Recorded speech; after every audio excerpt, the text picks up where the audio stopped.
The following video was brought to you by Audible, where you can download a free audiobook by visiting audible.com/bunnyhop. With audiobooks, you can get your reading done while cleaning, exercising, or even playing video games. Because MMOs don't have music. So this time, I want to recommend Masters of Doom by David Kushner, and read by Will Wheaton. This is a must-read piece if you're into the history, the culture, the business, or even the journalism of video games. It's an interview-fueled retrospective written kind of like a novel, a lot of dramatic flair exaggerating up what was a pretty dramatic time. If you don't learn a thing or two, you'll at least have fun trying to learn a thing or two, and that's the whole idea of this show. So, with that being said, let's get started.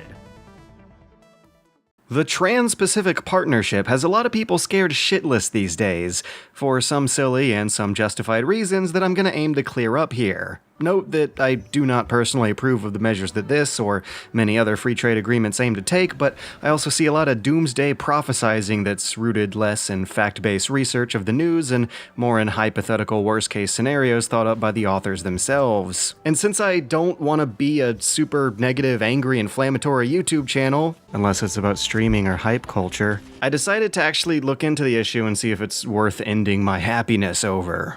It's maybe. So let's start by answering the first and the most simple question. What is the Trans-Pacific Partnership? The Trans-Pacific Partnership is a proposed free trade agreement drafted by a lot of nations that have coasts along the Pacific Ocean. It was drafted way back in 2008 when the US entered into trade negotiations with New Zealand, Austria, Chile, Peru, and later on Mexico, Canada, Japan, and basically everyone else on this list. Like previous free trade agreements, it's essentially a document listing obligations that all the participating nations agree are good obligations to have. Unlike the previous ones, though, this is the biggest one by a huge margin. The idea behind free trade is to reduce tariffs, which are taxes on exports and imports, to encourage commercial development and competition by making it cheaper for international companies to do business with one another. They also serve as a way of creating and standardizing the rules by which countries do that business, with one of the stated aims of the TPP being to establish higher standards for workplace conditions, environmental issues, and rights management in all the participating nations to hopefully improve conditions in those participating nations. That's the idea, and another more implicit idea is that free trade will also serve a purpose as a political ploy. Barack Obama has been pushing the TPP so hard, partially because he sees it as a way to spread America's sphere of influence further into China's territory, establishing rules for trade in many Asian economies on America's terms rather than China's. Free trade agreements pick and choose which products get what kind of tariffs, with the ultimate assumption being that less tariffs overall mean a more free marketplace, where price, quality, and consumer preference will decide the dominant products rather than the ones that have the home field advantage, which is the purpose that tariffs have historically served. But that's exactly where the common criticism of neoliberalism or globalization or whatever you want to call the free trade agreements of the 90s and the following deregulation of the global market comes from. Because it creates a situation where wealthier corporations can afford to outsource cheap labor and export cheap goods, which is something that doesn't benefit most people of either country, rather than just the small minority of business elites who are the ones who directly profit from the actual importing and exporting going on. An easy example of the moral problems that free trade present is, let's say, clothing in Africa. One of the reasons you see so many pictures of poor African people wearing t-shirts of last year's Super Bowl losers is because they were donated over there from charitable organizations from the West for free, and the African textile industries, which were actually pretty strong up until the 1980s, couldn't compete with free. Jobs were lost, revenue wasn't being made, and poverty spread alongside donated clothes. Bring that same problem closer to home and you get the contentious issue of dairy products in Canada. Canada's been really leery about participating in the TPP, and one of the reasons why is because the dairy lobby has been fighting hard to maintain the country's historically high tariff on milk. The assumption being that lowering that to introduce foreign milk trucked in from the US will have local farmers losing business, which will result in lost revenue made by Canadian farmers, selling to Canadian retailers and circulating money through the supply chain of the overall Canadian economy. But what does this have to do with video games? The answer is that probably the most controversial problem with this agreement precisely has to do with the broadness of this agreement, of why the price of milk in Canada would have anything to do with video games. The Trans-Pacific Partnership is an all-or-nothing affair. The document was drafted in secret over the past 7 years to be publicly released on today. Now it's available for public review in Congress for 60 days before the U.S. International Trade Commission reviews it for 105 days before the House and Senate make up their minds on voting for it for 90 days. And before this process has begun, the video game industry has already voiced its support for it. The Entertainment Software Association released a statement commending the TPP, and if you ever turn a video game console upside down and look at the labels, you'll see why they absolutely have no reason not to. Importing electronic parts from the cheapest source possible saves the game industry money.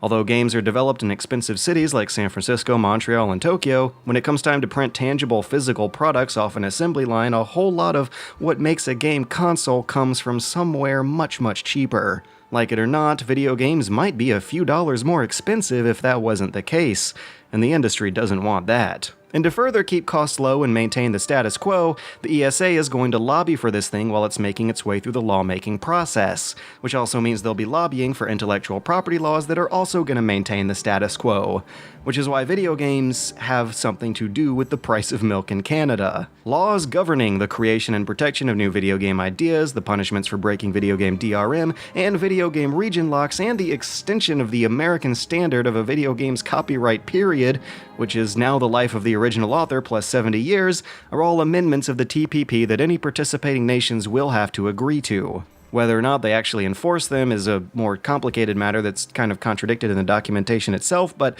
before they figure that out, lawmakers can't alter the agreement at all while it's in Congress. It's either a yes or a no, an all or nothing on new trade policies that affect global intellectual property rights on the internet, on the same documents that adjust dairy import prices for Canada.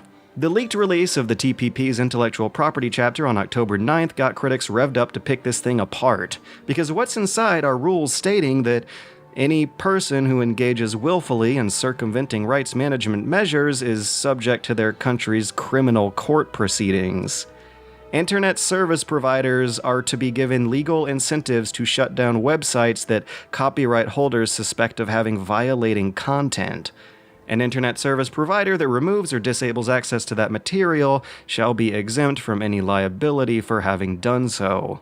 Countries should provide statutory secondary liability for copyright infringement when a person provides a service primarily for the purpose of enabling acts of copyright infringement, which, I mean, to these people, that is what YouTube looks like to them. It looks like a service primarily for copyright infringement. That's exactly the picture Viacom wanted to paint in their lawsuit back in 2007. Anyways, it also says that these countries aren't technically obligated to put in place judicial systems for the enforcement of intellectual property rights before it goes on for pages and pages about exactly what a system like that would look like and how it would work. And for all the care and attention they're giving to cracking down on DRM and copyright violations, almost no care and attention was paid to the trade secrets section, which just mentions that countries should ensure that companies have the legal means to prevent secrets from getting out by others without their permission, which is literally just a few lines that states that and pretty much only that.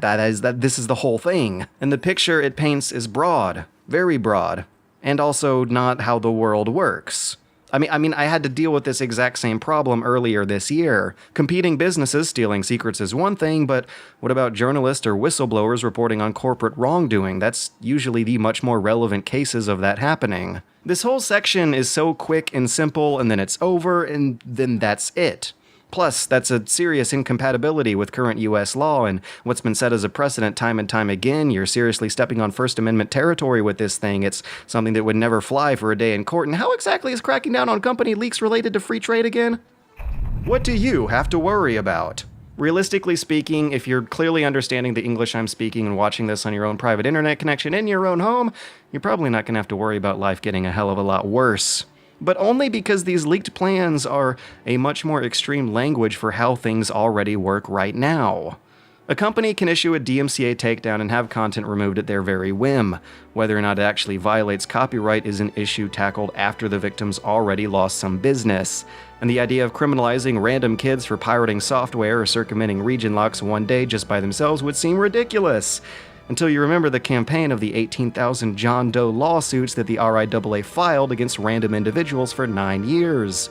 But some fears you see floating around, like console region locking being mandated, is ridiculous. Same deal with criminalizing YouTubers for not using watermarks in their images, or cosplayers being arrested for dressing up as characters. The sections of the leaked chapters in question don't mention watermarks, there's nothing in there forcing devices to be region locked, and you have to keep in mind that a lot of fan derivative works, like say ad-supported YouTube videos, already exist in a legal gray area that companies could regulate but typically don't, both because of the negative PR of such a move and the legitimate legality of what a lot of fans do.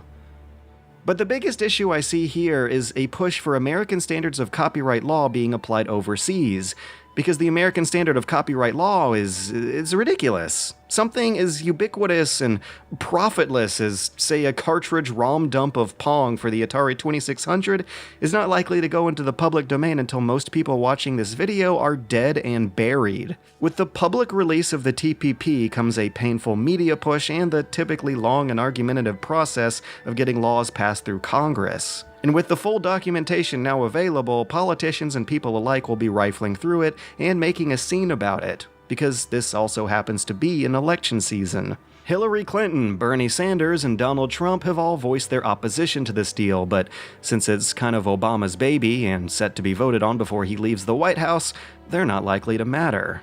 What you can do until then is talk to your politicians and hold them accountable. Now that the TPP is no longer secret and has gone public, it'll be very interesting to see where this debate goes over the next few weeks, and just how much it'll have to do with video games after all. The new electronic interdependence recreates the world in the image of a global village.